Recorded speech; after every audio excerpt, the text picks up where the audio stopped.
Hallelujah.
काय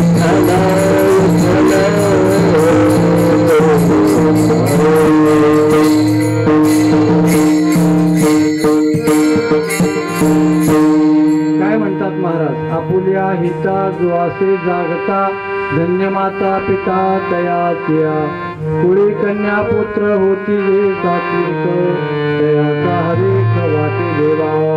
पिता भागवत करीती श्रवण, अखंड चिंतन विठोबाचे, कुळी कन्या पुत्र होती जे सात्विक, तयाचा हरेक वाटे देवा.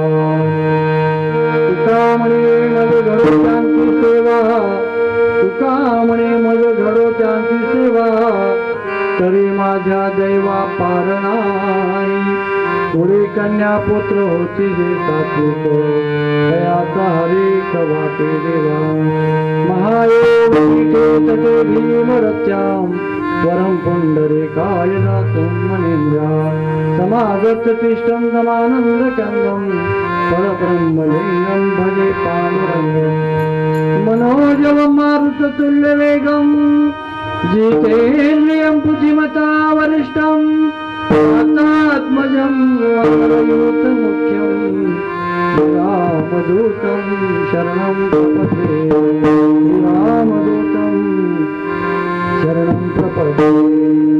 नागेन्द्रहाराय त्रिलोचनाय, भस्मांगरागाय महेश्वराय, नित्याय शुद्ध्याय दिगंबराय, तस्मै नकाराय नमः शिवाय, तस्मै नकाराय नमः शिवाय. ओम नमो ज्ञानेश्वरा करुणाकरा दयाळा, तुमचा अनुग्रह लाजलो पावन झालो चराचरी. नमो सद्गुरु तुकया ज्ञान दीपा, नमो सद्गुरु सच्चिदानंद रूपा, नमो सद्गुरु भक्त कल्याण मूर्ती, नमो सद्गुरु भास्करा पूर्ण कीर्ती. पांडुरंगा करू प्रथम मन भला, पांडुरंगा करू प्रथम मन भला, पांडुरंगा करू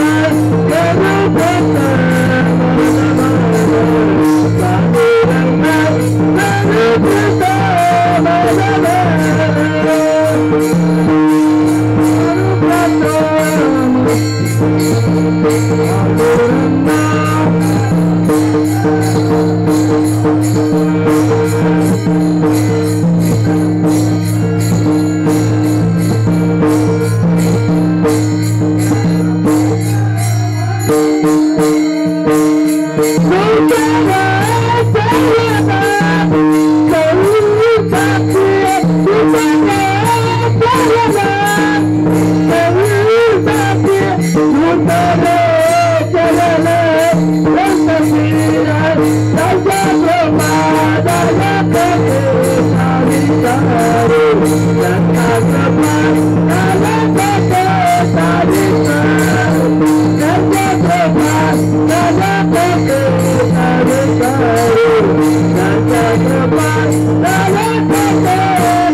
त्यांच्या कृपादाने कथेचा विस्तार बाबाजी सद्गुरुदास सेवेकरता निवडलेला अभंग जगद्गुरु जगदवंद्य तुकोबराय वैराग्याचे मेरुमणी देहू निवासी पंचम वेद निर्माते ज्यांचा गाथा म्हणजे पाचवा वेद असा म्हणलेला आहे आणि त्याच गाथ्यातील चौथ्याच क्रमांकाचा हा अभंग आहे. अभंग सर्वांच्या पाठातला आहे, परिचयाचा आहे. नेहमी आपण भजनामध्ये सतत म्हणत असतो. आज या कार्यक्रमाचं निमित्त आज हरिदिनी एकादशी, त्याचबरोबर याच तिथीला आपल्या दापका या गावातील संजय कुमार पंडितराव माडजे आणि राजकुमार पंडितराव माडजे यांचे पितामह स्वर्गीय पंडितराव माडजे यांची 34वी पुण्यतिथी. किती काळ गेला, बराच लोटल्या बरं का. म्हणजे 2 तप झाले, 3ऱ्या तपाकडे जवळ आलेले आहे. या 2 भावांनी आपल्या वडिलांची पुण्यतिथी प्रतिवर्षाला कार्यक्रम या ठिकाणी आपल्या घरामध्ये करावं असं आई वडिलाबद्दलचं अत्यंत प्रेम त्यांच्यामध्ये आहे. स्वर्गवासी झाल्यानंतर सुद्धा मोठं उदार अंतःकरणानं भजन कीर्तन ठेवावं, भजन करण्या गावकऱ्यांना बोलवावं, अन्नदान करावा या हेतूने प्रतिवर्षाला आई वडिलांच्या उपकारातून उतराई होण्यासाठी, कृतज्ञता व्यक्त करण्यासाठी हा कार्यक्रम म्हणजे पुण्यतिथीचा कार्यक्रम ते चालत आहे, चालवत आहेत दोन्ही बंधू बरं का. संजय कुमार आणि राजकुमार माडजे. माग मातोश्रीचाही कार्यक्रम झाला. स्वर्गीय लक्ष्मीबाई पंडितराव माडजे तेही स्वर्गवासी झालेले आणि आई वडिलांचं स्मरण व्हावं या तिथीला म्हणून हा कार्यक्रम करत आहेत. या कार्यक्रमाला उपस्थित असलेले सर्व गावातील भजनी मंडळ, महिला मंडळ, त्याचप्रमाणे या भजनी मंडळाचे आधारस्तंभ ज्याला म्हणतात हरिभक्तीपरायण स्वरूपगीर महाराज जे सर्व नियोजन करतात, त्याचप्रमाणे हार्मोनियमची साथ करतात, तसेच त्यांनी साऊंड सिस्टीम चालवलेलं आहे आणि भजनातलं सगळं कार्यक्रम सातत्यानं म्हणजे काय पार पडत राहणं म्हणजे बालाजीराव आहेत. त्यांच्याकडे 2 काम आहेत बरं का. इकडे एक बालाजीराव आहेत, म्हणजे धर्म आहेत, दिलीपराव आहेत. त्याचप्रमाणे सगळ्या वारकऱ्यांची सेवा करणं, येणाऱ्या महाराजांचं वारकऱ्यांचं आपल्यासाठीच आहे म्हणून सगळ्या घरामध्ये त्यांची सेवा करणारे आमचे भीमराव चिंचगावे आहेत तर का आपल्याच गावातील. आणि इकडे विनेकरी बाबा ज्यांनी रुपाळी घेतली बाबूराव महाराज बरं का, तेही या ठिकाणी उपस्थित आहेत. इकडे नारायण मामा आहेत आणि इकडं बालाजी आहेत. तिकडं तुमचं नाव राजकुमार आहेत.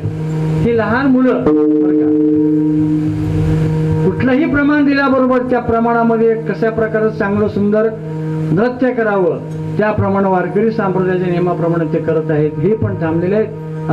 आणि विशेष म्हणजे या वर्षी या कार्यक्रमाला आपले माझे परममित्र असलेले ज्यांचं नामाचा गजर 1 आता नाम गजर असं आलेलं बरं का, त्यांचं यूट्यूब चॅनल आहे आणि ते गाजलेलं आहे. सुरुवात आम्ही केली बरं का, आणि तेही प्रथमतः घाणगापूरला झालं. घाणगापूरला दत्त मंदिरामध्ये घाणगापूरला माझं सेवा होती कीर्तनाची, त्या ठिकाणी झालं. जवळजवळ 1.5 वर्षाचा कार्यक्रम झाला. एवढ्याच कालावधीमध्ये 1.5 वर्षाच्या कालावधीमध्ये पहिल्यांदा एक कार्यक्रम झाला आणि या वर्षी म्हणजे काल्याचं कीर्तन त्या ठिकाणी होतं. आणि ते काही एवढा वेळ जाईपर्यंत 12,000 पेक्षा जास्त त्यांचे म्हणजे काय झालेत मला बरं का, म्हणजे बघणारे इतकं झाले. म्हणजे एवढं गाजलेलं आहे ते. आता सगळीकडे माहिती झालं. अध्यात्म चॅनल आहे. त्या कार्यक्रमामध्ये कीर्तन, भजनाचे कार्यक्रम, प्रवचनाचे कार्यक्रम या व्यतिरिक्त ते घेत नसतात. आणि माझ्यासोबत बऱ्याच ठिकाणी मी त्यांना बऱ्याच भागामध्ये तेलंगणा, आंध्र प्रदेश, महाराष्ट्र, कर्नाटकामध्ये मी नेलेलं आहे. आपल्या भागातील परिसरातील कर्नाटक भागातील आपलं हे बिदर जिल्ह्यातील भालकी तालुक्यातील गाव किंवा बसव कल्याण तालुक्यामध्ये गाव आहे. आणि सगळीकडे झालं पण आपल्या दापक्यातलंही युट्यूब चॅनलला जावं. सगळे भजनी मंडळी असे गोड असे भजनी मंडळी आहेत, मोठे प्रेमानं राहतात, खूप प्रेम करतात. आणि म्हणून आपलं प्रेम या ठिकाणी मला बोलू. मी खूप मोठं म्हणजे व्यासपीठ माझं आहे.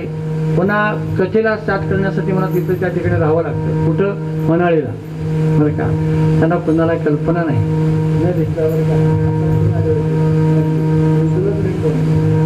आणि तुमच्या बालाजीरावांनी फोन केला म्हणजे असं माडजेच्या घरी कार्यक्रम म्हणल्याबरोबर उद्या टाइमला वेळेवर आपण उपस्थित व्हावं प्रवचनाला आपलं पारायणासाठी म्हणून घाईमध्ये इकडे निघालेलं आहे. तुम्हा सर्वांचं भेट आज प्रेमाची माणसं भेटणं फार दुर्मिळ. माणसं लाखावर करोडो आहेत माणसं, पण तुमच्या जीवाभावाची माणसं किती बोटावर मोजण्यात की मिळत नाहीत महाराज. पण जे जीवाभावाचे वाढतात पण ते सुद्धा नसतात. असं काही वेळा होतं असं, म्हणजे ते कुणालाही कळत नसतात. अंतःकरणामध्ये जातं त्याला अनुभव असतो बरं का. आणि म्हणून त्या ठिकाणी हे यूट्यूब चॅनल आहे आमचे मृदंगाची साथ करणारे वयोवृद्ध बरं का. आणि कीर्तनापुरतं नाही, कीर्तन झालं हरी जागर होईपर्यंत चहा घ्यायचं पकवायला जातं, चहा घ्यायचं पकवायला काय लागत नाही बरं का. अशी सेवा करतात आमची मारुतीराव. आणि तेही मृदंगाची साथ करतात आपल्या गावामध्ये. बाहेरचा कुठला असो नसो काही संबंध नाही, पण सगळ्या कार्यक्रमांना सेवा करतात.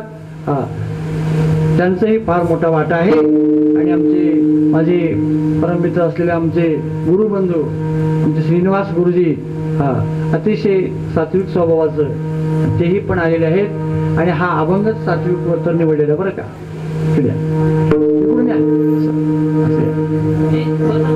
निवृत्तीराव आलेले या निवृत्तीराव. कार्यक्रमाला सुरुवात करायच्या, कार्यक्रमामध्ये वेळ घ्यायचा नाही, थोडक्यामध्ये आणि वेळेमध्ये आटोपलं पाहिजे बरं का. जास्त वेळ घ्यायचा नाही. म्हणून अभंग तुकोबारायांचा आहे. आणि हा अभंग, या अभंगामध्ये जगद्गुरु तुकोबारांनी काय सांगितलेलं आहे, जो आपल्या हिताला जागा आहे, ऐका, जो आपल्या हिताला जागा आहे तर त्याचे आईबाप धन्य. खरं म्हणजे जो हिताला जागा आहे त्याला धन्य म्हणावं. जो मॅट्रिक मध्ये 12वी मध्ये उत्तीर्ण झालेला आहे, मेरिटचे मार्क घेतलेला आहे, त्याला धन्य म्हणावं का नाही, पण त्याच्या आईबापाला म्हणावं का. याच्यात विशेषतः बरं का. काम एकाने करावं, मेहनत एकाने करावं आणि त्याचं श्रेय मात्र दुसऱ्याला द्यावं. त्याचं नावही घ्यायचं नाही. फक्त जो कोणी हिताला जागा आहे एवढा शब्द आहे, तो धन्य म्हणत नाहीत, त्याचे मायबाप धन्य म्हणतात. अभंगाचं पहिलं चरण. आपले हिता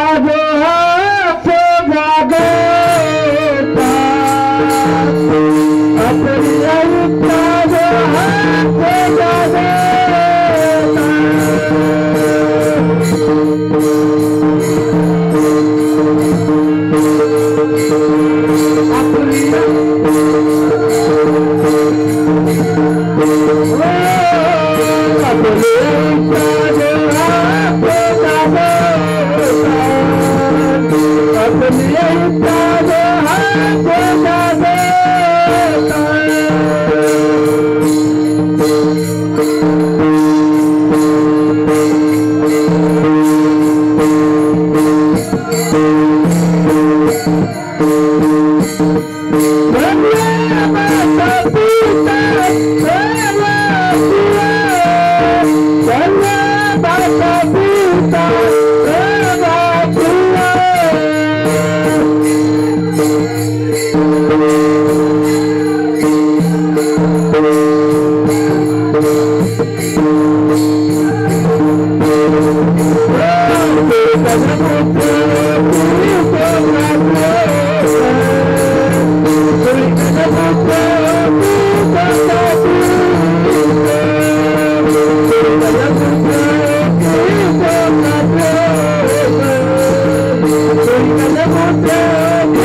जो आपल्या हिताला जागा आहे. आता हित म्हणजे काय, जाग म्हणजे काय आणि धन्य म्हणजे काय बरं का. आता माता पिता बंधू बहीण हे माहिती आहे. शब्द महत्वाचे. हित म्हणजे काय, धन्यता म्हणजे काय आणि जाग म्हणजे काय हे असं बघायचं आहे. तत्पूर्वी तुकोबारायांनी एक हिताला जागा असताना त्याच्या आईबापाला धन्यता का देतात याचं कारण असं आहे. शास्त्रीय भाषेमध्ये याला काय म्हणतात, कार्य कारण भाव. काही गोष्टी अशा असतात वरून दिसतात बरं का, त्याला काय म्हणायचं, कार्य. सरळ दिसणं, जे दिसतं ना आपल्या डोळ्याला ते कार्य आहे. लग्न कार्य, वास्तुशांतीचं कार्य आहे, भजनाचं कार्य आहे, सप्त्याचं कार्य आहे, गोंधळाचं कार्य आहे, कुठलंही कार्य आहे. काय हो कार्यक्रम आहे, कार्यक्रम आहे म्हणतोय नाही, म्हणजे कार्य आहे.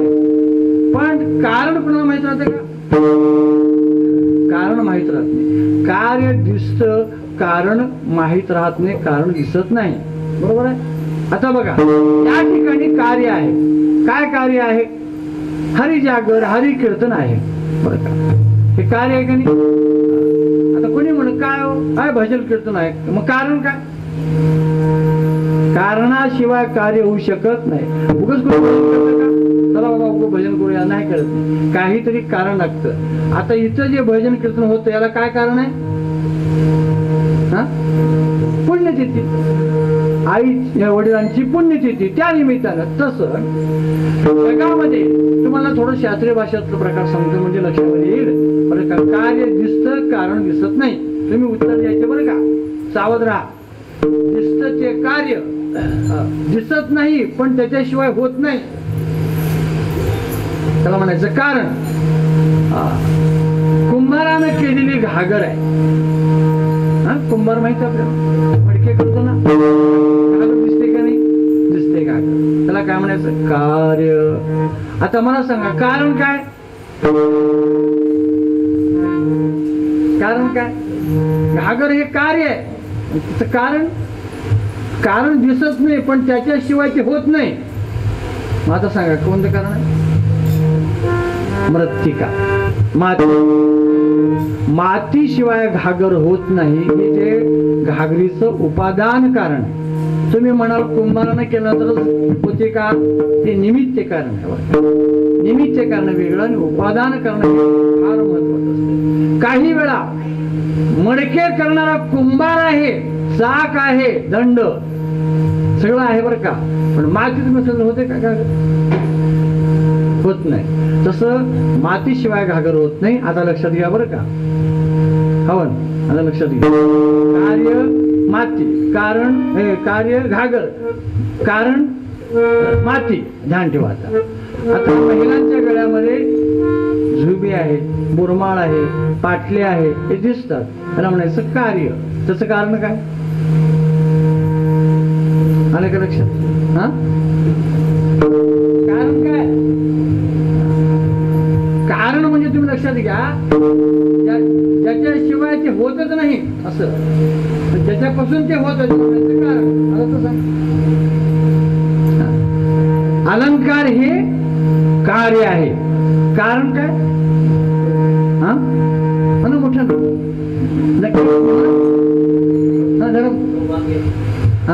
लक्षात ठेवा. कार्य दिसतं, कारण दिसत नाही. अलंकार हे कार्य. अलंकार कशापासून झाले, सोन्याचे अलंकार, पाटल्या झाल्या सोन्यापासून, झुबे, अंगठी, लॅकेट, सोनच आहे. सोन्याचेच अनेक अलंकार झाले. हीच गंमत आहे बरं का माणसाला. हे जगामध्ये हेच फसवणूक झालेली आहे. खरंच तत्व विसरून जातो माणूस. आणि काय बोललासी वरलिया रंगा, वरच्या रंगाला आपण म्हणतो, तेच त्याचाच प्रचार होतो, त्याचाच विचार होतो, पण ते कुठून झाले हेच कळत नाही. म्हणून मला माझ्या बुद्धीला वाटतं ते मी सांगतो बरं का. हे कार्य कारण आहे, अलंकार हे कार्य आहे, सोनं हे कारण आहे, घागर हे कार्य आहे, माती हे कारण आहे. आलं का लक्षात. आता धोती असेल, साडी असेल, सदरा असेल, हे काय कार्य आहे, दिसतं ना, कार्य. याचं कारण काय सांगा, फार भरपूर द्या, कॉटन द्या. मला आताच राजकुमार म्हणलं मला महाराज असलं धोतर घ्यायचे आहे आणि ते कुठे मिळते केवढ्याला मिळते सांगा बरोबर. असलं घेणं म्हणजे ते घ्यावं हे घ्यावं माहिती आहे, बरोबर आहे. हे कार्य दिसलं नाही डोळ्याला, बरोबर आहे, पण त्याचं काय कारण आहे? सूत हे त्याचं कारण आहे. सुताशिवाय होते का? कुठलंही वस्त्र, साडी असेल, ब्लाउज असेल, धोतर असेल, शर्ट असेल, सूत आहे. पण दिसतं का कुणाला? कळत नाही. सुताचा कोण विचार करतं?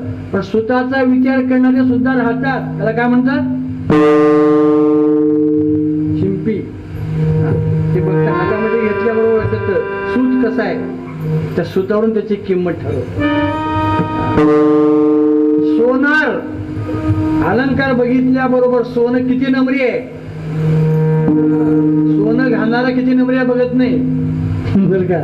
सोनं घालणारा कसला का नम्री आहे ना, पण सोनं किती नम्री आहे हा बावन कशी कसं आहे बघून मग त्याला लक्षात येतं आणि त्याची किंमत ते करत. तुम्ही वर्ष 2 वर्ष वापरलं राहू द्या, त्याची किंमत बरोबर त्याने एवढं होतं, कारण त्याला जाणीव आहे, त्याला कारणाची दृष्टी आहे बरं का. तसं दृष्टी कारणाची असावी लागते.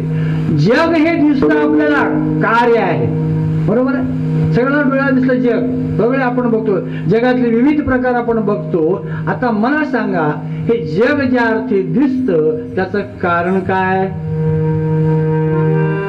कारण काय? कारणच कळना. आणि सगळं शास्त्र ग्रंथ जे निर्माण झाले एवढ्यासाठी. जगात राहण्याबद्दल वाद नाही, जगात बिल्डिंग बांधा, हा फक्तच त्याला सुद्धा मर्यादा आहे. उगा मी 25 मजली बांधतो म्हणलं जमत नाही का गुरुजी? त्याला मर्यादा आहे. कुठल्या जिल्ह्यामध्ये, कुठल्या स्टेटमध्ये किती मजली असावा असा आहे. आता उदगीरला जास्तीत जास्त 10 मजली सुद्धा नाही, त्याच्यापेक्षा जास्त नाही. असं काय असतं महाराज बरं का. आता मुंबईला, हैदराबादला 25, 30 लागेल. मी काय सांगत होतो, कार्य आणि कारण हे करावं लागतं. म्हणून कारणाचा विचार करण्यासाठी सगळे शास्त्र निर्माण झाले. आणि जग दिसतं, जगात घर बांधा, जगात राहा, जगात आनंद लुटा, पण जगाचं कारण सांगा, काय कारण आहे? कोण निर्माण केलं? बोला आता तर बोला बोला बोला. हे जग निर्माण कोणी केलं? आम्ही केलं. आम्ही जगात पृथ्वीवर घर बांधले, बरोबर आहे, पण हे मुळात विश्व निर्माण कोणी केलं? कोण केलं? असं उगा ऐकायचं नाही बरं का, थोडं बोलायचं काय. म्हणजे काय बी सांगा, खरं बी सांगा, खोटे बी सांगा, तुम्हीच सांगा. का देणं घेणं आम्हाला, पण उगा ऐकायचं, झालं की चहा पिऊन जायचं, असं करून बोलायला उत्तर द्या. जगताचे कारण आहेत देव आणि देवी. अमृत अनुभवाच्या पहिल्याच प्रकरणामध्ये ज्ञानोबारांनी पहिली ओवी लिहिली, ऐसे ये निरुपाधिके विश्वाचे जे जनिके ते वंदे मिया मुळीके देव देवी. त्या विश्वाला निर्माण करणारे दोघं आहेत, एक देव आणि दुसरं देवी. तसं एखादी मुलगा, या अर्थात हे लहान मुलगा आहे बघा, ते लहान मुलगा बनण्याबरोबर त्याची आई मानावी लागते का नाही? आईने जन्म दिलेला आहे, नुसती आईच म्हणावं का? बापालाही म्हणलं पाहिजे. आई बाप म्हणून ते मुलगा आहे.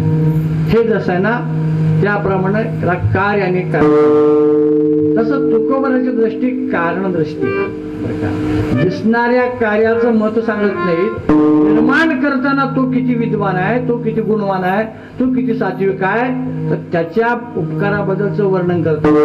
जो असे जागता धन्य माता पिता. एक भक्तिगीतामध्ये सुंदर वर्णन केलं बघा. हे वस्त्र आहे ना, तुम्ही बघितलं का कपडा कसा तयार होतो? एकच लांब असं उसुता कपडे करून होते का? कपडे तयार होत नाही बरं का. कपडा तयार कसा होतो हे पाहायचं असेल तर इकडे कोणतं गाव आहे ते? इचलकरंजी. इचलकरंजीला घरोघर मिशन, झाड झाड झाड झाड झाड. मी गेलो होतो, ते रोक कसं राहते असेल बाबा देव जाणे. कानं किट होऊन जातात महाराज. त्या लोकांना सवय पडले ते, आणि ते तयार करतात कपडा. कपडा तयार करत असताना काय होतं, ते वस्त्राचे दोऱ्याचे बंडल तयार करतात अगोदर. आणि ते कसे तयार करतात? काही उभे राहतात, काही आडवे राहतात. उभे आडवे केल्यानंतरच कापड तयार होत असतो बरं का. आणि तसंच जगामध्ये सुद्धा परमात्म्यानं निर्माण केलेलं आहे. असं एका सुंदर भक्तिगीतामध्ये वर्णन केले बघा. धागा धागा अखंड विणूया विठ्ठल विठ्ठल मुखे म्हणूया. धागा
धागा अखंड विणूया विठ्ठल विठ्ठल मुखे म्हणूया. विठ्ठल विठ्ठल मुखे म्हणूया. कबीर महाराजांनी धागा विणला. कबीर शेले विणतात ना, शेले विणत असताना रामनामाचा जप करायचे, रामनामाचं भजन करायचे आणि शेले विणायचे. म्हणून म्हणतात बघा, कबीराच्या मागे विणितो शेले. बरं का, अहो कबीर देवाचं भजन करतात, ते कबीराचं काम देवच करायचे, ते काम सगळं करायचे. अशा प्रकारे कारणाची दृष्टी असल्यामुळे तुकोबारांनी आपल्या हिता जो असे जागत धन्य माता पिता, त्यांच्या आई बापाला धन्यता देतात. आता हित म्हणजे नेमकं काय, हित कशाला म्हणावं. बरं, आपल्याला हित कळत नसलं तरी आपलं कोणीतरी हित हो म्हणणारे कोणी असतील का नाही. तुम्हाला कळत नाही, आपल्याला कळत नाही, आपण वाईट मार्गाला लागलो, आपण वाट चुकून गेलो, पण आपलं हित व्हावं, आपलं भलं व्हावं असं कोणाला वाटतं. बोला, तुम्ही बोलच नाही लोकांवरती. कोणाला वाटतंय लेकराचं हित व्हावं, कोणाला वाटतं. हा, असं बोला ना, आई वडिलांना वाटतं. बरं का, शिष्याचं हित व्हावं कोणाला वाटतं, गुरुला वाटतं. बरोबर आहे.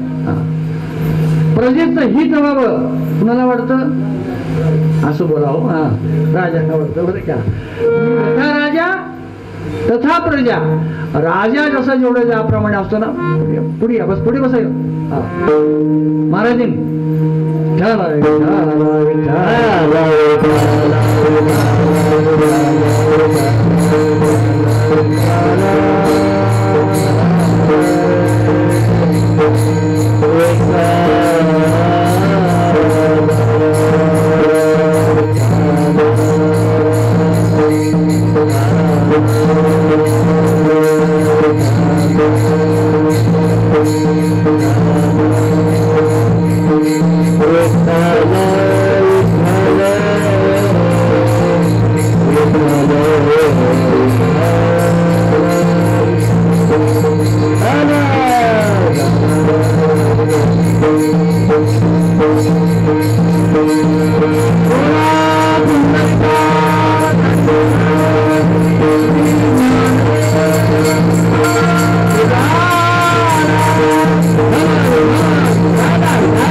राजाला कळतं आणि शिष्याचं हित गुरुजनाला कळत असतं. त्यासाठी त्यांनी प्रयत्न करतात आणि योग्य त्याला सल्ला देत असतात.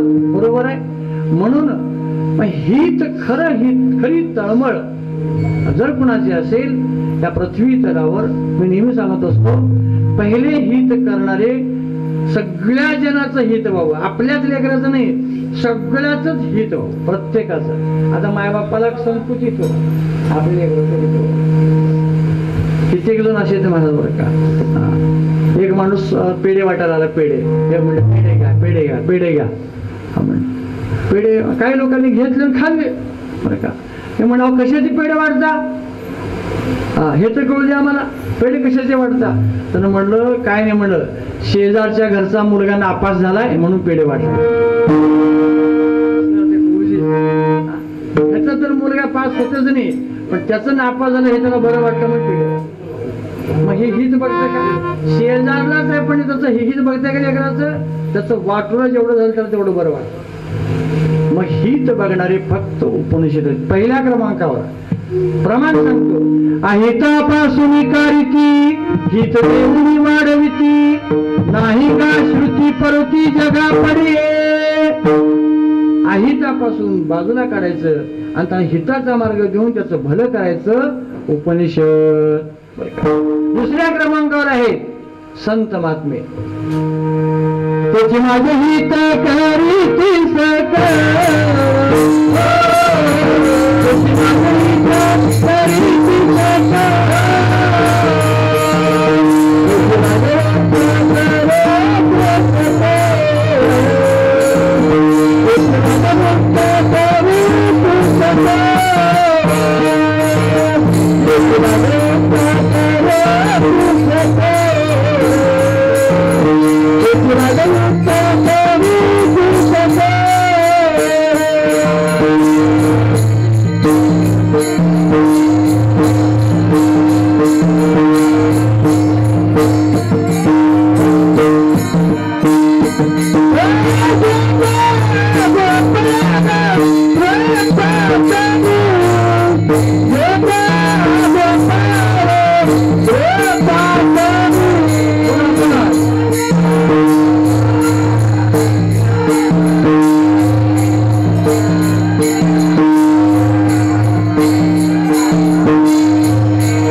तेच बाकीचे दुसरे कोणी नाही असा अर्थ होतो बरं का. सकारात्मक शब्द वापरतात बरं का.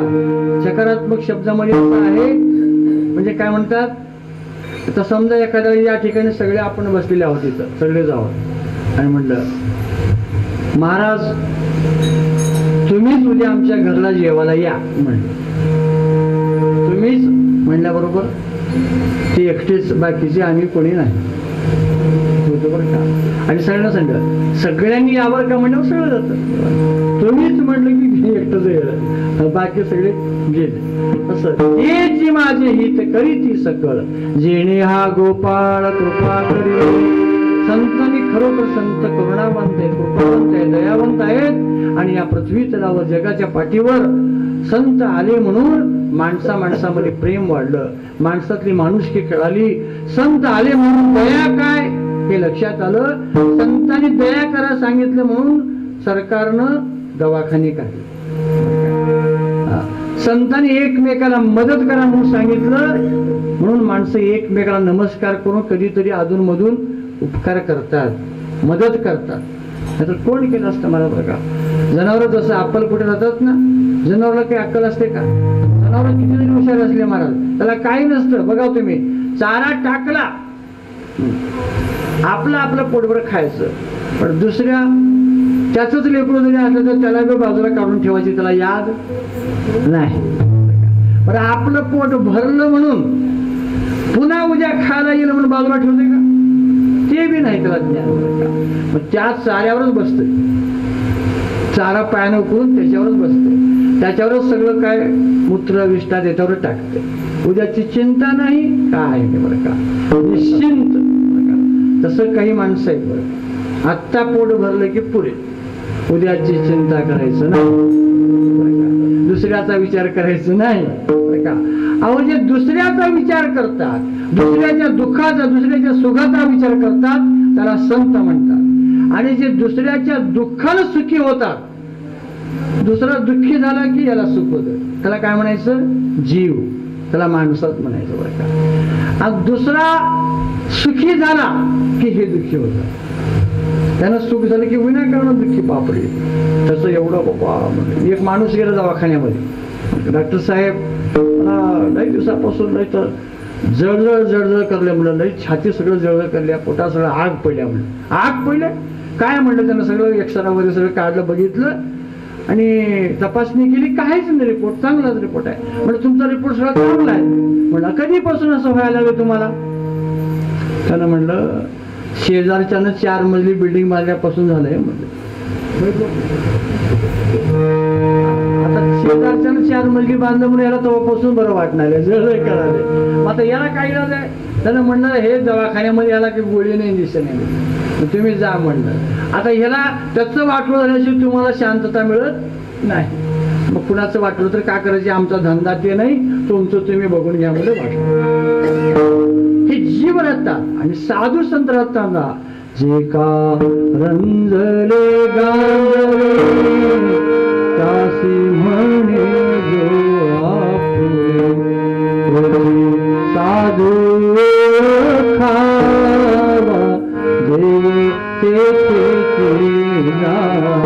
अहो, रंजल्या गांजल्याला माझं म्हणायचं, त्याला साधू म्हणावं, त्याला संत म्हणावं. नवे नवे सगळ्या प्राण्याकडे बघितलं, सगळ्या माणसाकडे बघितलं की माझ्या गावचा आहे, हे माझ्या पार्टीतला आहे, हे दुसरं असलं वाटत नाही. सगळ्यामध्ये एकच दिसतो, कोण? देव. सर्वभूती पाहे एक वासुदेव,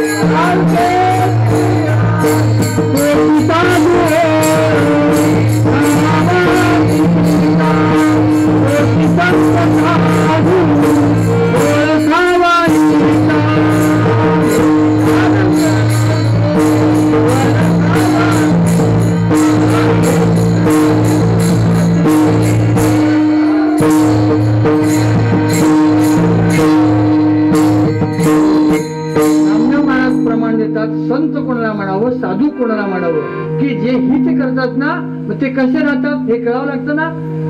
संत नामदेव महाराज म्हणतात सर्वाभूती पाहे एक वासुदेव. सगळ्याकडे बघितलं की त्याला प्रत्येकात देव दिसतो. आणि बघत असताना तो सोनिया ठाव अहंतेचा, त्याच्याकडे अहंकार राहत नाही, निरंकार वृत्ती राहते, अहंकार रहित राहतात.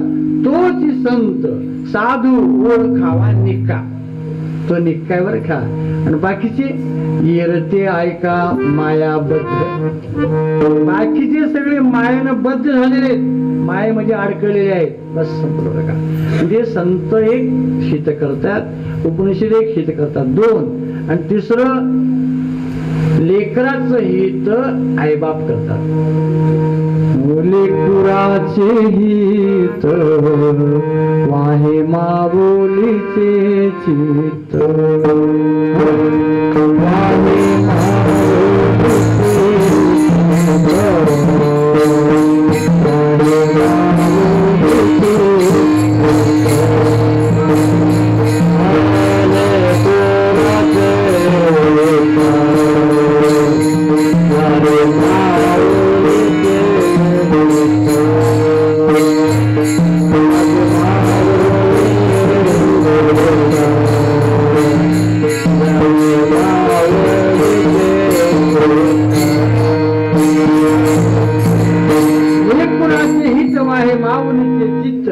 आयसी कळवळ्याची याती करी लाभावीन प्रीती. बरं का.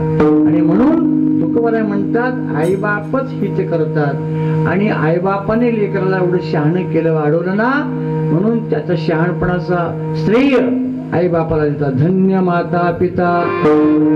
आता हिताला जागा राहणं म्हणजे काय थोडक्यात बरं का, जो देशाची सेवा करतो आणि देश सेवा करत करत बलिदान देतो. चला हित कळालं. बरं, देश सेवा करण्यामध्ये असे सुखदेव, राजगुरु, भगतसिंग असे नव्हे अजून सुद्धा काही एकेकाचं जर ऐकलं, महाराज कहाणी ऐकलं तर परवाच आपण बघितलं बघा, परवा घर बांधकाम झालं आणि आपल्या लेकराला आपल्या पत्नीला भेटण्यासाठी आता थोड्याच एक महिन्याच्या अवधीमध्ये आपल्या घराकडे येणार होता. सगळं बघून गेलं होतं, त्याला परत गेला होता आणि पुन्हा येतो म्हणून गेल्याबरोबर त्याला मारण्यात आलं. परवाच बघा आतंकवादीने त्याला मारलं आणि तो शत्रू लढता लढता त्याचा प्राण गेला. घराला येणं झालं नाही, लेकरला पाहणं झालं नाही. गेलं का नाही माझं बरं का.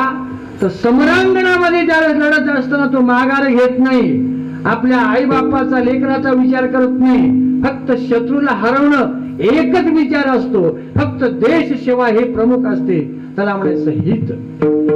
आणि असे इतिहासामध्ये अनेक बडे बडे राजे महाराजे होऊन गेले. त्यापैकी शून्यातून ज्यांनी स्वराज्य निर्माण केलं, हिंदवी स्वराज्य निर्माण केलं, ते छत्रपती शिवाजी महाराज. हिताला जागा झाली. त्यांच्याच उदरी जन्माला आलेले धर्मवीर संभाजीराजे बरं का. ज्या संभाजीराजानं बरं का धर्मासाठी, प्रजेसाठी आपलं बलिदान दिलं, एवढा प्रयत्न केला, काही आपल्या करता केलं नाही महाराज. अहो किती लुटालं, एवढं घरामध्ये ते सोनं होतं, पण त्यानं सांगितलं की याच्यावर हक्क आमचा नाही, हे सगळं प्रजेच आहे, हे आपला हक्क नाही, फक्त आम्ही जमा केलं. ज्यावेळेस ज्याला संकट येईल त्यावेळेस त्याला हे खर्च करायचं. दुष्काळ पडला खर्च करा, शेतकऱ्यावर का आत्महत्या करतात त्याला खर्च करा, विहिरी खोदा, रोड काढा, कुणाला तर लग्न होत नाही द्या त्याला. लेकरासारखं सांभाळ केला मला शिवाजी राजांनी आणि संभाजी राजाने. किती भाषा येत होत्या कोणी संभाजी राजाला? 14 का 16 काहीतरी भाषेचा उल्लेख केले बरं का. एवढ्या भाषेमध्ये पारंगत होते संभाजी राजे. आम्हाला एक नीट येत नाही, मराठी येत नाही, तर हिंदी बोलता येत नाही ना, तेलुगू येत नाही ना, कानडी बोलता येत नाही. आता आंध्रात कीर्तन करायला गेलो तिथे काय बोलत, तिथे तेलुगू बोलायच येत नाही आम्हाला. परवा मी इकडं त्या आंध्र हे संगारेड्डी जिल्ह्यामध्ये गेलो होतो. तिथं काय त्याचं नाव हुसेननगर. हुसेननगरला कार्यक्रमाला गेलो, मी थांबलो. एखादा म्हटलं कन्नडा घेळो म्हटलं, झालं खालून म्हटलं जरा. त्यानं म्हटलं त्याला कळत नाही बिचारायला, म्हटलं त्यांना कन्नडामध्ये सांगा म्हटलं. ते म्हटलं आता मलाच येत नाही मला. म्हटलं मला बोलता येत नाही म्हणून मी सांगितलं. म्हणजे कुठलीही भाषा, इंग्रजी भाषेत होती, प्रत्येक भाषा एवढ्या भाषेत होत्या. आणि म्हणून ते संभाजीराजे असे होते महाराज, ज्ञानी, काशीच्या पंडिताला सुद्धा बरं का नाक घासावं लागेल एवढं ज्ञान त्यांच्याकडे होतं महाराज. काय कसं ज्ञान मिळवलं असतील. त्यांनी एक बुधभूषण नावाचा ग्रंथ लिहिला, बुधभूषण संस्कृत भाषेमध्ये लिहिला. आणि पंडित लोकांनी त्याचं चिंतन अभ्यास केलं, तर त्यांना धन्यता निर्माण केली. त्याने आशीर्वाद दिला, म्हणलं धन्य धन्य संभाजीराजा म्हणून सांगितलं, वर्णन केले बरं. असे होते. आणि आचार, विचार, उच्चार सगळे व्यवस्थित चांगले, प्रजेचं पालन करावं बरं का. आणि एवढ्यासाठी आपल्या शरीराचे तुकडे तुकडे झाले की हो. त्या औरंगजेबानं त्या महाराष्ट्राच्या भूमीमध्ये आल्यानंतर, या दक्षिण भूमीमध्ये आल्यानंतर एकच केलं, एक संभाजीराजाला धरण्यासाठी, पकडण्यासाठी 3-3 वर्ष राहिलं मला या ठिकाणी, पण त्याचा काय पता लागला नाही. 5 लाख सैन्य होते, 5 लाख सैन्याला फुकट जेवायला घालावं लागत होतं. हे सैन्य रिकामीच परत यायचे, हार खाऊन यायचे, मार खाऊन यायचे, त्यांना काही लागायचं, तपासच लागायचं नाही. कुठे रायगड आहे कळत नव्हतं, मार्गच कळत नव्हता. पण काय बघा, त्याला म्हणावं धन्य बरं का. आणि मग त्यांनी सांगितलं आता मी मरतो, दिल्ली सोडून या महाराष्ट्रामध्ये आलो, पण इथं काही मिळत नाही, सगळं मी बर्बाद झालो, वाटलं झालं माझं आता. पण घाबरला, पण लाच लुचपत खाणारे फार वाईट, त्याला राष्ट्रद्रोही म्हणावं. राष्ट्राचा विचार न करता राष्ट्रद्रोही असलेले, त्यांच्या संबंधातले, त्यांच्याच सैन्यातले गणोजीराव शिर्के आणि त्यांचेच मेहुणे बरं का, हे दोघं फितूर झाले आणि संभाजीराजाला पकडण्यात आले. प्रसंग असा झाला महाराज, ज्या ठिकाणी संभाजीराजाला धरण्यात आलं, सगळ्यांनी एकत्र येऊन धरले. ते भीमा, इंद्रायणी आणि भामा नदी, या 3 नदीच्या काठावर संगमेश्वराचं मंदिर आहे. तिथं परवा मी जाऊन आलो, फक्त वाचलं होतं पण बघावं म्हणलो, आणि बघून त्या ठिकाणी स्थळ बघितलं की जिथं संभाजीराजाला धरले महाराज. आणि तिथून साखळ बांधून ओढत ओढत नेले, डोळे काढले, धर्म स्वीकार, इस्लाम धर्म स्वीकार. पण धर्माचा राजा होता, धर्माचा स्वाभिमानी होता, खिताला जागा असणारा होता. त्याने सांगितलं काय वाटेल ते केलास तरी मी धर्म स्वीकारणार नाही. तुझी लेक, तुझी सुंदर लाडकी लेक जरी मला दिलास तरी मी धर्म स्वीकारणार नाही. आणि असं म्हणाल्याबरोबर जीभ कापली, कातड सोलून काढलं, हाताचे तुकडे, पायाचे तुकडे केले, तुकडे तुकडे केले महाराज. तरी आवाज काढला नाही, चिरकलं रडलं नाही, केविल वाणीनं बरं का ओरडलं नाही ना, जीवदानाची भीक मागितली नाही. असं शौर्यवान, धैर्यवान, वीर, प्रचंड वीर असे म्हणजे काय राजे संभाजीराजे होते. आणि म्हणून तर त्यांच्या जीवाला आपण म्हणतात ना, शिवाजी राजा जर राहिला नसता तर काय म्हणतात, कुणाच्याही घरात दिसली नसते तुळस, गावातले मंदिरावर दिसले नसते कळस. एक शिवाजी राजाला नसता, काशी की कला जाती, मथुरा में मस्जिद होती, एक शिववान होता तो सबकी सुन्नत हो जाती.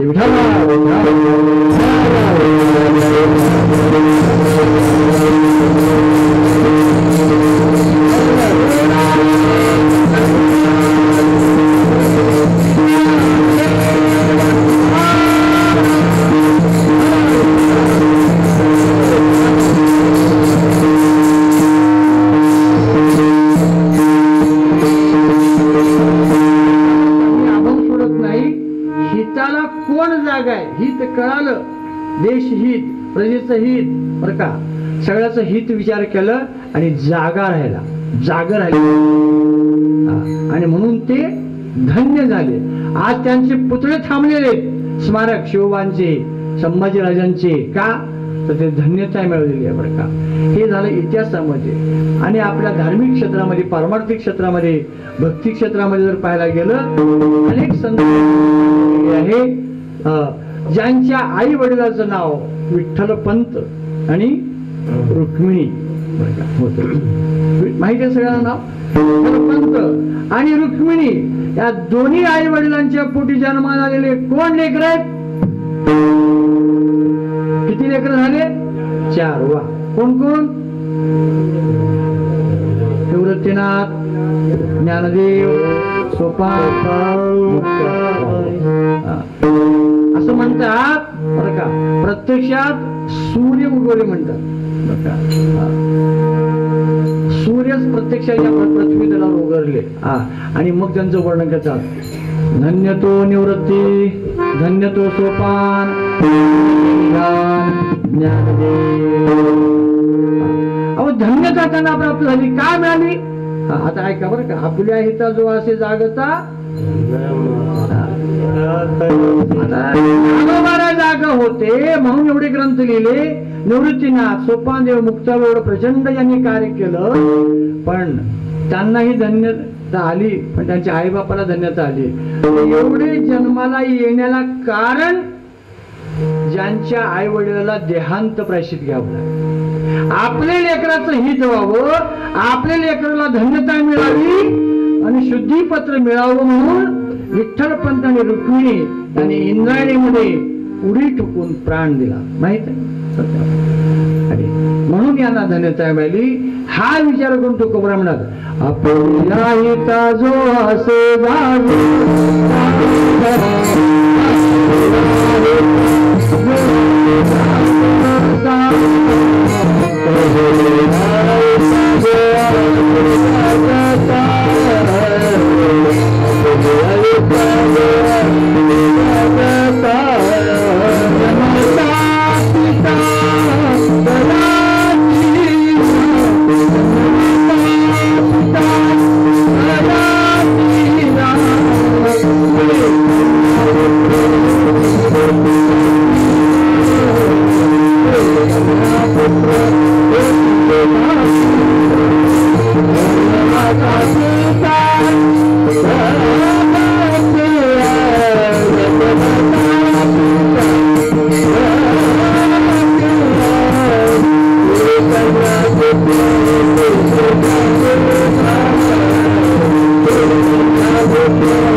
हिता जो असे जागता.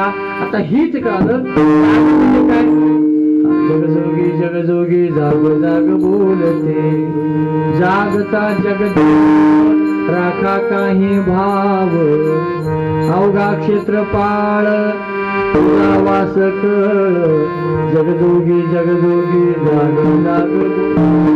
जागा म्हणजे झोडून उठतं नवं, जाग म्हणजे झोपेतून उठणं, हे तर जाग, हे व्यावहारिक जागा झालं. खरं जागृती कशी आहे, जगामध्ये देव आहे हे कळणं जाग, अज्ञानाचं निरसन होऊन ज्ञान प्राप्त होणं जाग होणं, आणि आपल्या बरोबर इतराचंही कल्याण करावं अशी सद्बुद्धी निर्माण होणं म्हणजे जाग. आणि आपुल्या हिता जो असे जागता, आणि मग त्याला धन्यता मिळाली. बरं का, एक सगळ्यांना माहिती असलं प्रमाणे सांगतो बरं का. आरण नावाचं गाव आहे, आणि आरण गावामध्ये एक भक्त होऊन गेला, त्याचं नाव आहे सावतामाळे. त्या सावतामाळ्यांनी देवाची पंढरपूरची वारी कधी थोडी केला असेल, पण पुन्हा पुन्हा त्यानं काय केलं, ते आपल्या शेतामध्ये कर्मातच बघायला लागलं.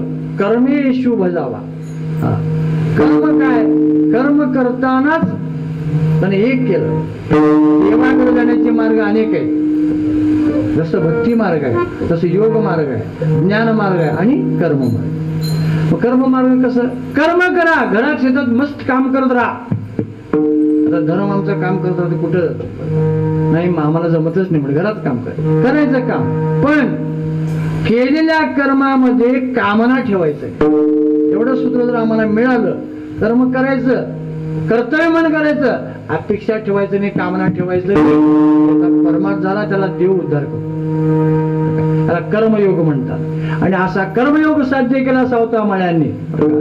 त्या शेतातच बघायचं, कांदा मुळा भाजी अवघी विठाई माझी, कांदा मुळा भाजी अवघी, लसूण मिरची अवघा झाला पुढे, मोठ नाडा अवघी व्यापिली. बघा सगळं त्या शेतात सगळं केलं घेऊ, कांदा मुळाकडे बघितलं, हेच माझी मिठाई म्हटलं बरं का. आणि मोठ नाडा विरदोरी अवघी व्यापिली पंढरी, हेच पंढरी आहे. पूर्ण पंढरीला जावं असं विचार केलं, किती प्रेम आहे. म्हणजे आपण करतो ना, त्या कर्मामध्ये प्रेमानं मन लावून कर्म केलं की ते गोड होत. बाईनं चांगलं मन लावून स्वयंपाक केला की स्वयंपाक उत्तम होत. स्वयंपाक करत असताना मन स्थिर नसलं, मनात टेन्शन असलं तिखट तर जास्त होतं, मीठ तर जास्त पडतं, नाही तर अजिबात तर पडत होते का नाही. असं कित्येक वेळा असं आम्हाला घडलंय. काही काही म्हणजे राहतात, त्यांचं मन राहत नाही आणि मालक बळबळ आम्हाला म्हणतात, महाराज चला जरा आमच्या घरी चहा प्यायला. आणि घरी चहा प्यायला गेलो. आता तिच्या मागे अनेक भांगडे असतात घरात. म्हणजे अगं चार चहा टाक बरं, चहा कर कर म्हणजे मला. आता ती कामात राहते, पुन्हा एक बार वार्निंग येते, झाला का चहा तयार, थांबा थांबा झाला म्हणून घाई घाई म्हणजे चहा करते ती. आणि चहा केलं बिगर शक्करचा चहा, साखरच नाही म्हणणार, दबकत केलं. म्हणलं आता काय करावं. मला वाटलं तुम्हाला शुगर झाले काय म्हणून मी एकाला नाही मला म्हणलं असं. मग तुम्हाला शुगर आहे वाटतं म्हणून साखर कमी आहे का की म्हणून असं साखर नाही का म्हणून. मग ते पुन्हा नंतर पिलं. मग नंतर अरे साखर टाकली नाही का म्हणल्याबरोबर मला लक्षातच नाही. म्हणजे कर्म केले का नाही सगळं ते काय आपलं गॅस पेटवला, चहा पण काय विसरलं, मन स्थिर नव्हतं. आणि त्याच्यामुळे मला टेन्शन असल्यामुळं साखर टाकायचं विसरले. साहजिक होतं असं बघा. त्याप्रमाणे कर्मामध्ये मन लावून कर्म करा. आणि मन हे सगळ्या इंद्रियाचा राजा आहे. नेहमी सांगत असतो, मनच तुम्हाला बंधनात नेणार आहे, मनच तुम्हाला मोक्ष देणार आहे. ऐका, तुम्ही बंधनात सापडायचं आहे का मोक्षाकडे जायचं आहे तुम्ही ठरवा. ब्रह्मबिंदोपनिषदामध्ये, अध्यात्मोपनिषदामध्ये, नारद पुराणामध्ये, पंचदशीमध्ये, अनेक पुराणामध्ये एक श्लोक पुन्हा पुन्हा आलेला आहे बघा. पुन्हा श्लोक आलेला आहे. कोणतं? मन एव मनुष्यानाम कारणम बंध मोक्षे. मन हेच मनुष्याला बंधनाला आणि मोक्षाला कारण आहे. मग कसं आहे, या मनाला बरं का परमात्म्याकडे नेलं, भगवत चिंतनाकडे नेलं मोक्ष. या मनाला प्रपंचाकडे नेलं बंधन. म्हणून कबीर महाराज म्हणतात, इधर से उखाडना उधर लगाना. आणि प्रपंचात घुसलं ना, प्रपंचातलं मन काढायचं, परमार्थात लावायचं. पण सावतानं काय केलं, प्रपंच करत करत तिथंच त्याच्यातच देवाला बघितलं. म्हणून म्हणतात, धन्य ते आरण जन्मा, काय धन्य त्या रत्ना तिथे खान, जन्मला निधान सावता तो. तिथं सुद्धा बरं का नाम वर्ण गेले. धन्य त्याची माता, धन्य त्याचा पिता,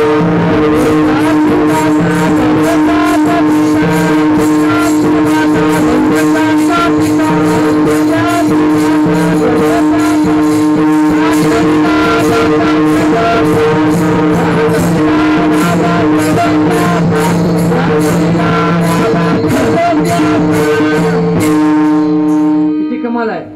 पंढरीला गेला नाही, देवाकडे गेला नाही, आपल्या शेतातल्याच वस्तूला माझं माझं म्हणून बघा तिथंच देवाला बघितलं. जगाचा मालक, त्रैलोक्याचा मालक येऊन त्याच्या मळ्यामध्ये यावं, त्याच्या हृदयात राहावं. साठवीला जाता तर आणि त्या धन्यता प्राप्त झाली. पण आपल्या हिता जो असे जागता, धन्य माता पिता तया. काय केलं, असं जे हिताला जागा आहेत ना, ज्याला धन्यता मिळालेली आहे, तर त्याच्या कुळामध्ये जे कोणी जन्माला येतील त्याच्याबद्दलची धन्यता तो कवर आहे. दुसऱ्या जन्माला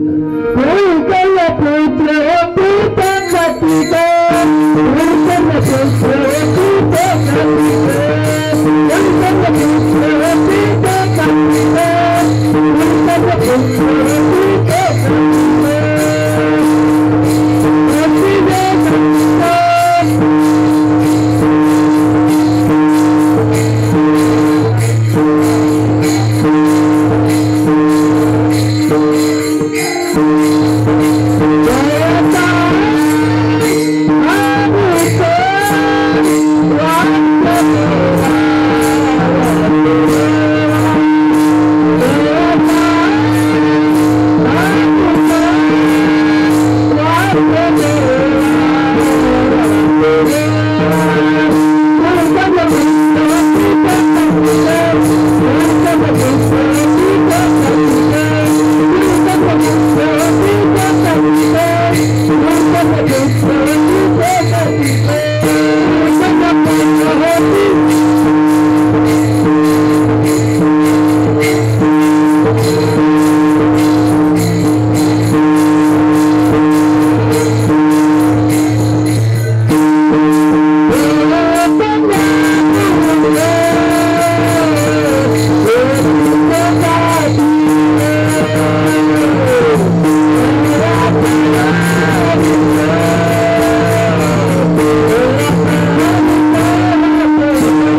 कन्या अशांच्या कुळामध्ये बरं का वंशामध्ये कन्या जन्माला आली सात्विक, जन्माला आले सात्विक बरं का.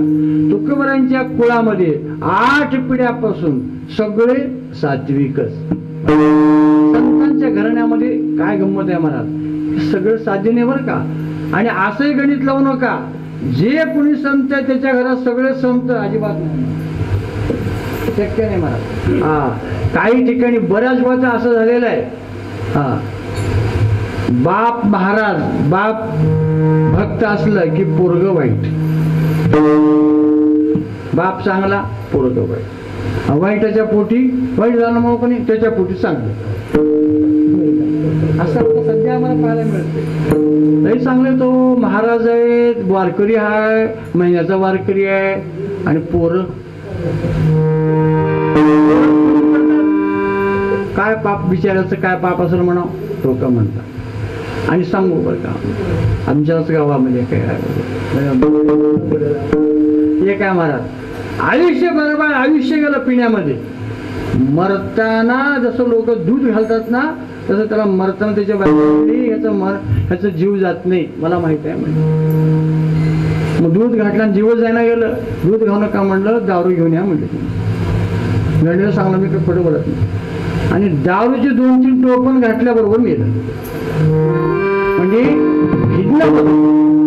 एवढं त्या व्यसनाशी समरस झालं होतं बरं का. आणि म्हणून काय काय माणसाला बरं का ते म्हणतात ना, दिवसा पिली की रात्री उतरते, आणि रात्री पेल तर दिवसा उतरते पुन्हा. आणि भनभनच आहे बरं का. काय भानगड आहे, जाम पर जाम पीने से क्या फायदा, रात पिए तो दिन में उतर जाए बरं का. हरिनाम का प्याला पिओ तेरी जिंदगी सुधरते. अरे हरिनामाचा जर प्याला घेतला ना जिंदगी सुधरते. मीराबाईने विषाचा प्याला घेतला हरिनावाचं नाव घेऊन बरं का, ती मीराबाई होऊन गेली म्हणा बरं का. मग तुम्ही असं गणित लावताल, आम्ही हेच प्याला घेतो देवाचं नाव घेऊन, असं होणार नाही मला. एक फार मोठं वाईट आहे म्हणा. आज वैयक्तिक कोणाला म्हणत नाही, कोणाचा गावाचा संबंध नाही, कोणाचा व्यक्तीचा संबंध नाही, आज ही बोलायची सुद्धा गरज राहिली नाही. पण सगळ्यात मोठी वाईट गोष्ट म्हणजे काय, आज सांगू तुम्हाला, आता ह्याच्या काही गोष्टी समोर बोलावं लागतं, ते फार जगात जाते महाराज. आज मी बरेच बघितलं, आज मुस्लिम धर्मामध्ये मुस्लिम समाजाचे लोक पित नाही. बरेच मी बघितलं सांगतोय. असतील काही खातील मुसार करतील पण दारू पित नाही. का, पिल्यामुळं बुद्धिभ्रष्ट होते, आपलं काम खराब होतं, आपलं जीवन, आपलं घर, आपलं कुटुंब बर्बाद होते. त्यांना माहिती आहे. खाऊन पण ते राहतील, काम करायचं खातील, पित नाही. आमच्या गावात न सांगतो मी, बऱ्याच लोकांना बघितलं, घेणार ते लोक. आणि हे आमचे बरं का, मराठा राहू द्या, लिंगायत राहू द्या, ब्राह्मण राहू द्या, सगळेच आता तिकडचं आहे. काय झालं बरं का, फार वाईट आहे. शास्त्रामध्ये मौसार करणाऱ्याला महापाप सांगितलं नाही गुरुजी, शास्त्रामध्ये मौसार करणाऱ्याला उपपापामध्ये सांगितलेलं आहे. पण दारू पिणाऱ्याला मात्र महापाप सांगितलं. ब्रह्महत्या, सुरापान, चोरी, गुरुदारागमन आणि याची संगती, 5 महापाप सांगितलं. दुसऱ्या नंबरवर सुरापान सांगितला. का, तर त्याचं एकच कारण आहे, ते म्हणजे फार काही विषय समजू नका बरं का. अतिशय घाणी दिलंय. उसाचं असेल, गुळाचं असेल, त्या ज्वारीचं असेल, कशापासून करतात ते मला देणं घेणं नाही. पण एक नशा निर्माण होते. पण ते हळूहळू नशा काय करते, त्या माणसाची बुद्धी भ्रष्ट करते. त्या माणसाच्या शरीरातले सगळे एक अवयव पार खराब करून टाकते. फार वाईट गोष्ट आहे महाराज. परवाच मी ऐकलं, आमची त्याचं घडलं. एक तरुणा बाण मुलगा गेला, केवळ मरून गेला बरं, त्याच्यामुळेच गेलं. अजून एक आहे असं, आज त्याची अवस्था अशी आहे, सांगितलं त्याच्या सगळ्या किडनॅप फेल झालं. काय करावं त्याच्या आई बापाने, त्याच्या पत्नीने काय बघावं, काय कुठला पैसा खर्च करावा, काय करावं, हाताश बसतात. बघावं का मरू दे म्हणावं, किती अवघड आहे प्रश्न बरं का. आणि यांना हित कळालं नाही, हे जागे नाहीत, विशुद्ध अवस्थेमध्ये. जागा म्हणजे शुद्धीवर येणं, हे विशुद्धपणाचं लक्षण आहे बरं का. मी काय सांगत होतो. आणि त्यांच्या कुळामध्ये सांगायचं तात्पर्य आहे, हिरण्यकश्यप वाईट, हिरण्यकशिपू देवाचं नाव घेऊ दिलं नाही. मंदिर पाडायचं, देवाचे सगळे देव घेऊन मला कवड्यात नेऊन टाकले आणि माझंच नाव घ्या, माझेच फोटो. पण त्याच्या पोटी जन्माला आला भक्त प्रल्हाद. हे वाईट तर ते चांगलं. भक्त प्रल्हादाच्या पोटी पुन्हा वाईट जन्माला, ते चांगलं नाही. विरोचन पुन्हा जन्माला आलं.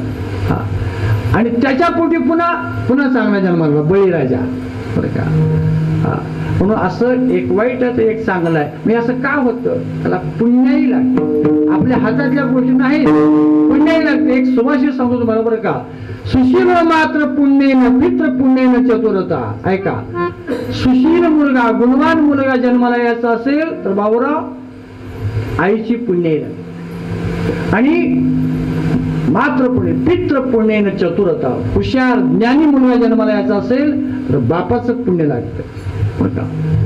दानशूर मुलगा जन्माला यायचा असेल, दान देणारा, त्याच्या वंशाचं पुण्य लागतं.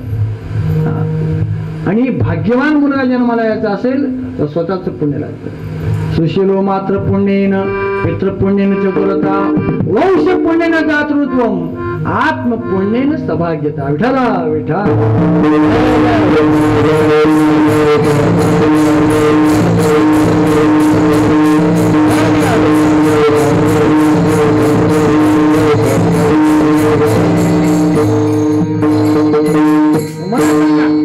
पाप करावं का पुण्य? पुण्य करावं. दूध प्यावं का दारू? दूध प्यावं ना. चांगल्या गोष्टीकडे आपली प्रवृत्ती जावी. मन वळतं तिकडं, संगतीमुळे जातं. काही होतं पण आपल्याच मनाला आपणच ब्रेक द्यावं. हे कुठून निघालं? हे मन आपल्याला शिक्षाकडे न्यायचं, इकडे बंधनाकडे न्यायचं नाही, वाईटाकडे न्यायचं नाही. तुमच्या मनाला तुम्हीच वळवायचं आहे. तुमच्या मनाचे गुरु तुम्हीच. तुमचं गुरु तुमचा मनच आहे. थोरा मन दर्पण कहलाए भले बुरे सारे कर्मों को देखे और दिखाए. थोरा मन दर्पण कहलाए. काय म्हणतात? मन ही देवता मन ही ईश्वर मन से बडा नको. मन देवता मन ईश्वर, मनासारखं श्रेष्ठ कोणीच नाही. तुमच्या जवळचं मन आहे बर का. मन उजियारा जग जग पहिले जग उजियारा होय. इस उजले दर पन पर प्राणी दूर न जानिया. राम न दर्पण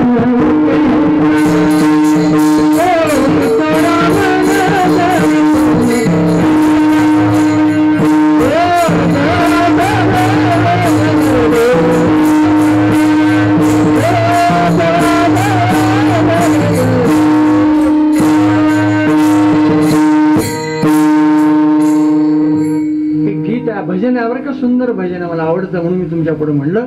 हा, असं मन हे श्रेष्ठ आहे.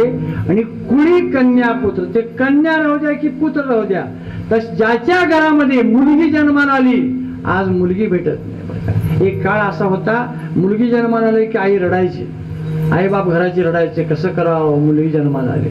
आता मुलगी जन्माला आली म्हणजे भाग्य झालं म्हणा. भाग्य आता म्हणलं जातं, मिळत ना कुठं. आणि आता कोणी विचार करत नाही. 2, 3, 4 बंद झाला होता बरं का. मी काही गुरुजी श्रीनिवास गुरुजी मी तर ऐकलं नाही, पण एकानं सांगितलं मला परवा. चर्चा झाली होनाळीमध्ये. उत्तर प्रदेशमध्ये योगी यांनी कायदा काढला. कोणता?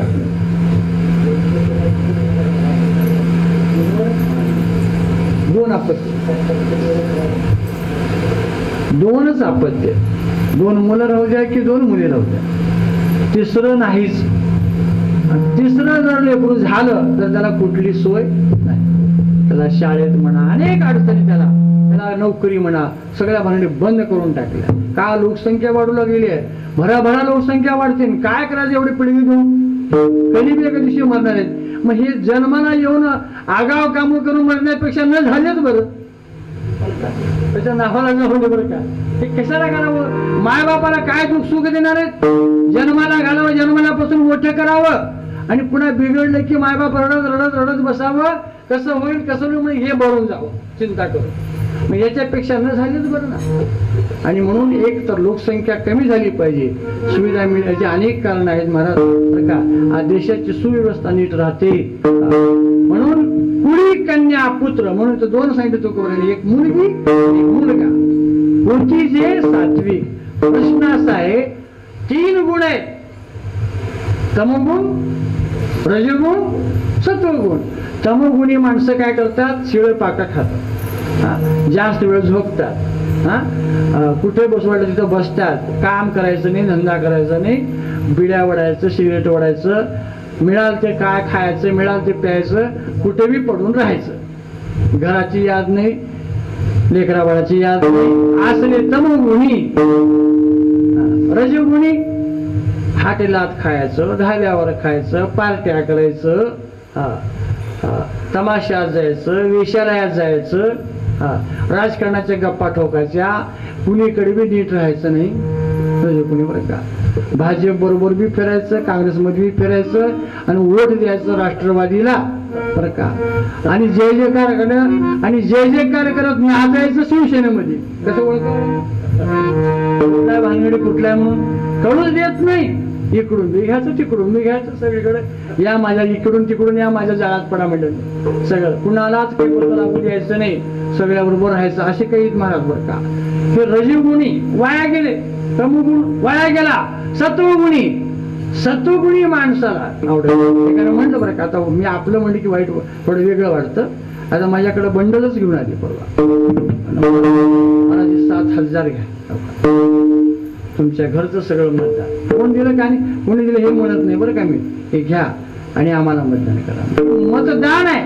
मी त्याला एक उत्तर दिलं, मतदान कशाला म्हणतात? काही न घेता जे दिलं जातं त्याला दान म्हणतात. काहीतरी घेतलं की ते दान होत नाही. तुका म्हणे दान सेवा घेतल्या वाचून. बरोबर आहे. सेवा न घेता दान द्यावं, पैसा न घेता दान द्यावं, त्याला मतदान म्हणतात. कृपा करून हात जोडले, ज्याला द्यायचे त्याला द्या, आपल्याला गरज नाही. तर एवढं तर दान तर द्या बरं. मतदान बरं का. आणि तर देश चांगला राहतो, नाही तर आज काय बिघडून जातं बरं का सगळं. हे कशावर निघालं बरं का. सात्विक माणसाला कुठलं तर लोबाडावं, कोणातरी काही घ्यावं वाटत नाही. त्याला देव आवडतो, धर्माबद्दलची आवडते, भजनाची आवड राहते. आपल्या गलीतल्या आपल्या गावातल्या लोकांचं काही दुःख झालं त्याच्या सुखदुःखामध्ये सहभागी व्हावं, त्याचं चांगलं व्हावं असं वाटतं कुठेही बरं का.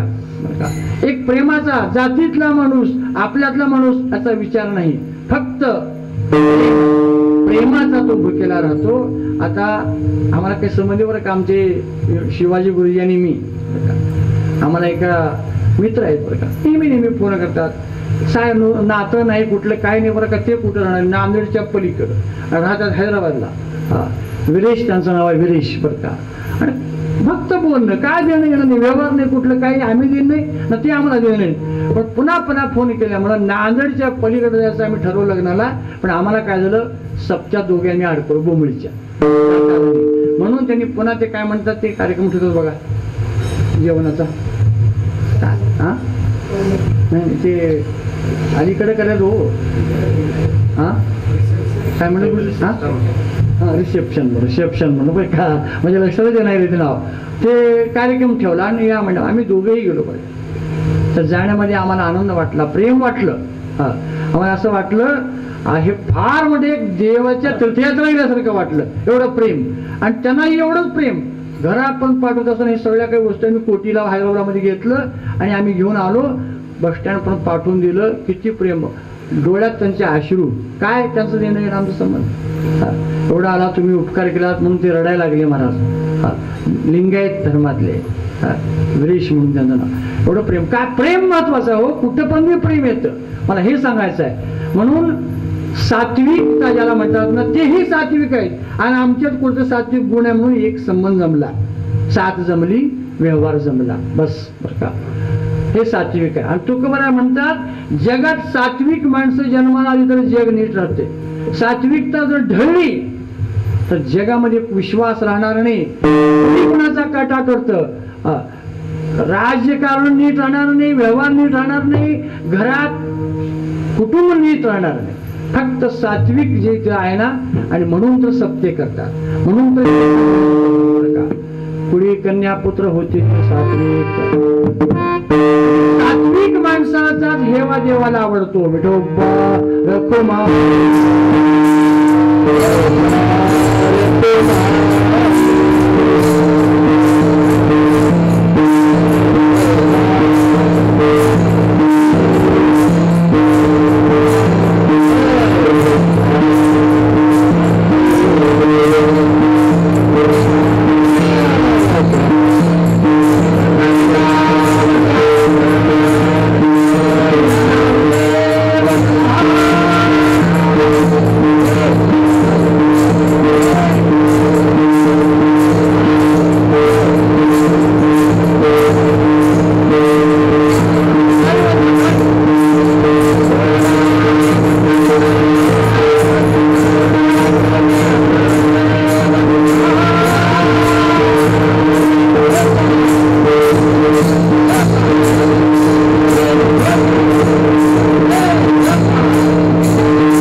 थोडक्या वेळामध्ये चिंतन करायचे.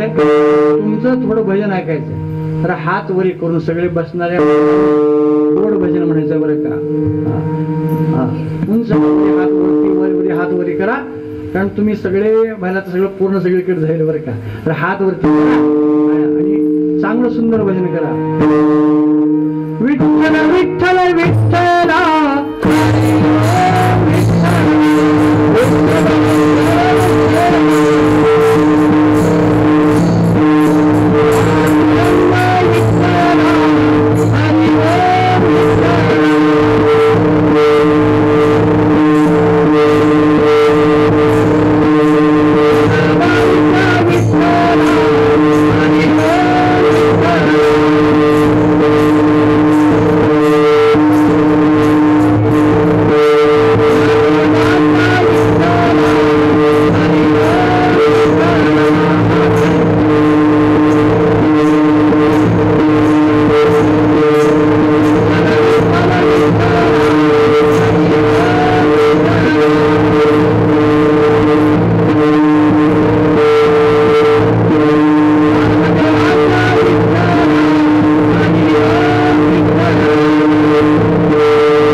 नामाचं गुणाचं रूपाचं वर्णन करणं म्हणजे कीर्तन. हे खरं कीर्तन झालेलं आहे. आणि मग जगद्गुरु तुकोबाराय म्हणतात, हिताला जागा असणारा धन्य आहे, आईबाप धन्य आहेत. आणि त्यांच्या कुळामध्ये कन्या असेल किंवा पुत्र असेल बरं का, ते सात्विक जन्माला येतात आणि त्यांचा हेवा देवाला आवडतो, देवाला वाढतो. त्याचं कारण अभंग तिसऱ्या चरणात सांगतात. गीता भागवत करीती श्रवण, गीता भागवत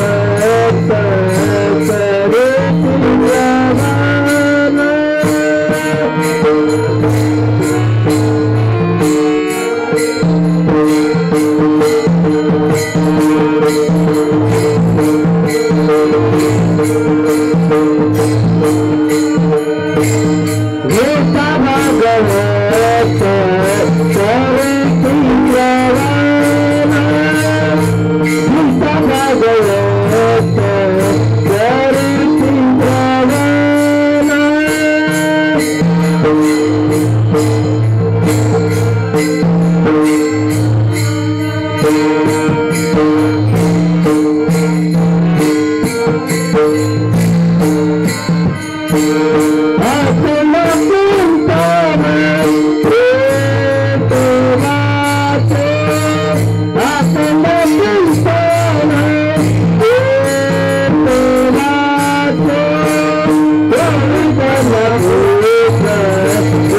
श्रवण.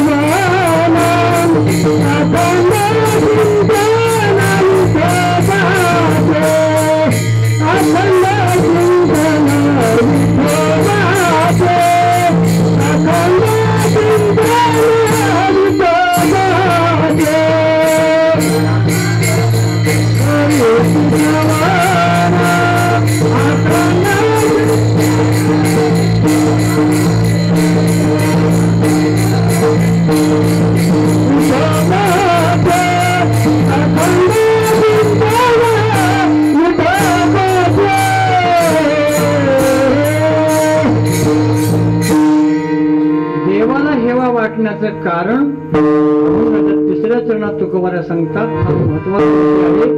दोन ग्रंथाचा विचार या अभंगामध्ये तुकोबाराय करतात. एक गीता आणि भागवत. बघा, गीता भागवत करीते श्रवण अखंड चिंतन. ज्या अर्थी तुकोबाराय तुम्ही आम्हाला सांगतात त्या अर्थी तुकोबाराने गीता भागवत वाचला असेल का? काय न वाचताच आपल्याला म्हणलं?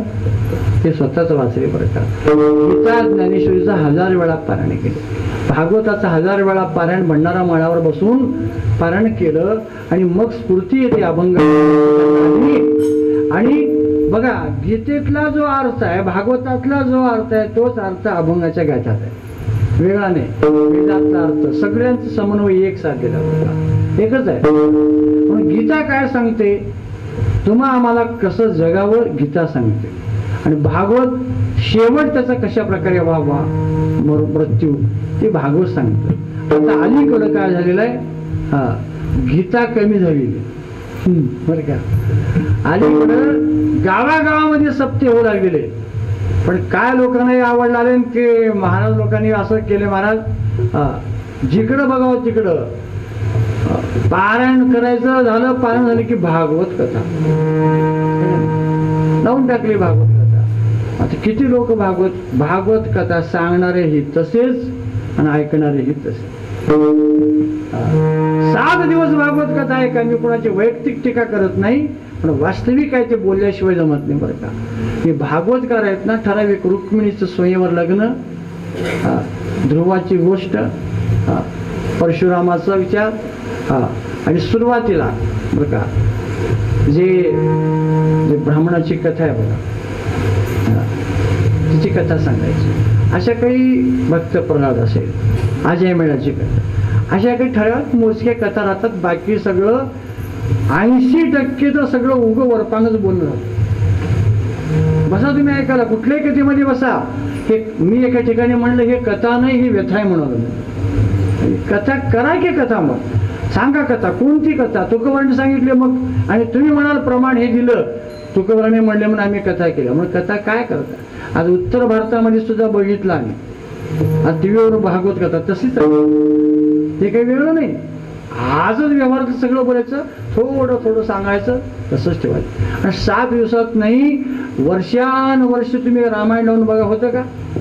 भागवत त्याच्यापेक्षा मोठं होतं का? होत नाही. पण 7 दिवसामध्ये करायचं. आणि तेही अशा उगं काहीतरी वरपांग थोडं प्रचलित कथा सांगायच्या, दुसरं बोलून जायचं, झालं भागवत. गीता कुठे आहे? आज गीता तर लोक विसरले. काही लोक शहाणे एवढे झाले महाराज, त्या गीतेवर टीका ज्ञानोबाने जसं केलं ना, तसं गीतेचा श्लोकच बदलला.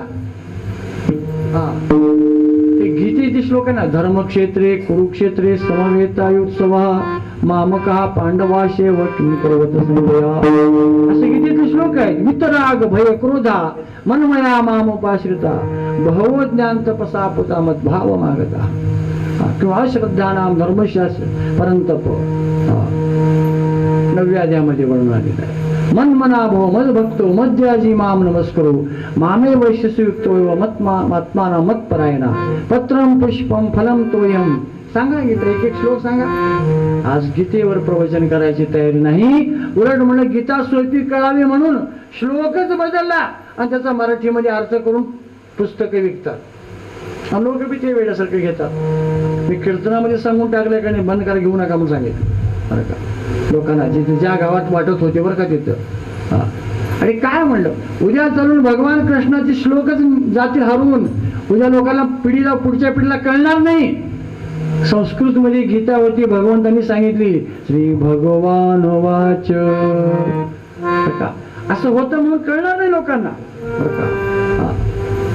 कामयेश क्रोधयेश रजोगुण समुद्भवः महाशनो महापाप्मा विद्येनमिहि वैरिणम. हे श्लोक कळणार नाही.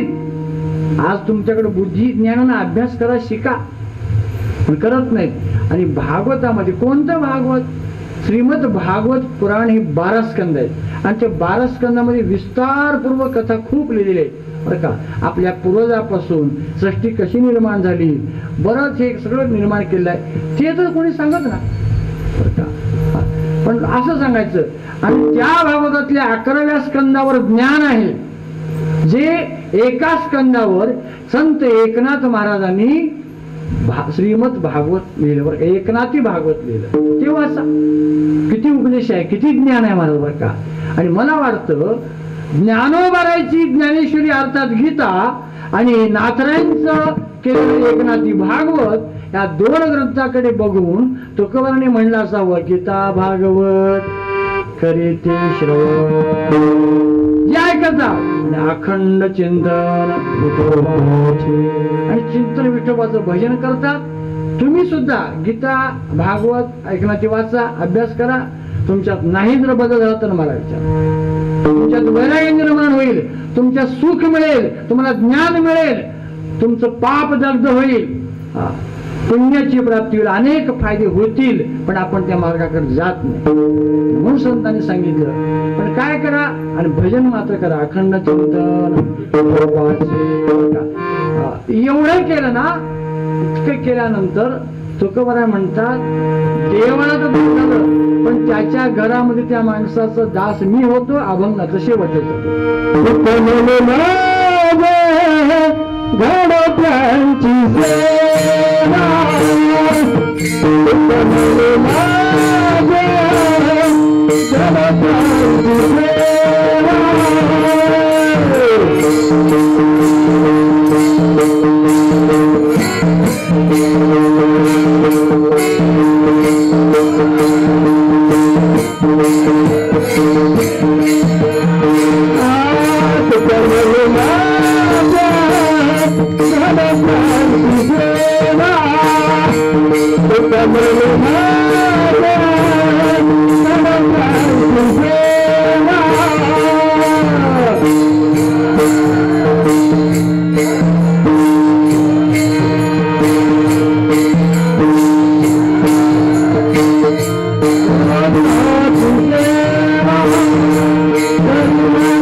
शेवटच्या चरणामध्ये तुकोबाराय म्हणतात, एवढे मोठे महापुरुष ब्रह्मजाच्या तुलनेमध्ये आले.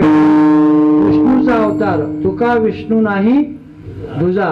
आणि ते तुकोबाराय एकश्चित सामान्य माणसांचा मी दास होतो म्हणतात. तुका म्हणे मज घडो त्यांची सेवा, मला त्यांची सेवा घडावी. बघा, सर्वसामान्य माणसाची सेवा घडावी म्हणतात, कोणाची पण नाही बरं का. सेवा केले पण कोणाची सेवा, जे ज्याच्या घरामध्ये अखंड भजन आहे, गीता वाचली जाते, ज्ञानेश्वरी पारायण आहे, भागवत वाचलं जातं, गळ्यात तुळशीची माळ आहे, पंढरपूरची वारी आहे, असं सात्विक माणसं या घरामध्ये आहेत ना, त्यांच्या घरामध्ये त्यांची सेवा करण्याचा योग यावा असं म्हणतात. तुकोबाराय म्हणाले बरोबर आहे, ते काही त्याचा संबंध नाही. पण आपणाला तर असं वाटावं, आपल्याला बाबा जमत नाही, गीता वाचता येईना, भागवत वाचता येईना, पंढरीची वारी घडणार आणि भजन बी काही म्हणाला येईना. पण जे भजन म्हणतात त्याच्या जवळ बसावं, पारायण करण्याच्या जवळ बसावं, गीता वाचणं कसं कसं त्याचा अर्थ सांगा म्हणावं, एवढं तर जमलं का नाही. बरं, हेही नाही जमलं तर उगं त्यांची तुम्ही सेवा करा. या अगोदर आमच्या घरला या महाराज, या थोडं दूध घ्या, थोडा चहा घ्या, आणि त्याची सेवा केली तर तुम्हाला पुण्य मिळतं. हळूहळू बरं का तुमच्यामध्ये काय होतं, सात्विक भाव निर्माण होतं, त्या माणसाबद्दलची आवड निर्माण होते आणि ज्याला तुम्ही घरला बोलवलं त्या माणसाला तुमच्याबद्दल प्रेम निर्माण होतं आणि तुमच्या घराला ती चांगलीच मार्ग दाखवतो. तर मला चांगल्याच गोष्टी सांगतो. हळूहळू तुम्ही सात्विक मार्गाकडे जाता आणि म्हणून कयाचा हरिक वाटे रेवा असा एकंदर अभंगाचा भावात दिलेल्या वेळेमध्ये 2 तासाचं कीर्तन असतं, तेवढ्या वेळेमध्ये बरोबर आपण केलेलं आहे. जास्त विस्तार नाही, जास्त दृष्टांताची योजना केली नाही आणि झालेली सेवा पांडुरंगाच्या चरणी समर्पित करून सेवेला इथंच पूर्ण विराम. Dnyaneshwar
Oh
Come on.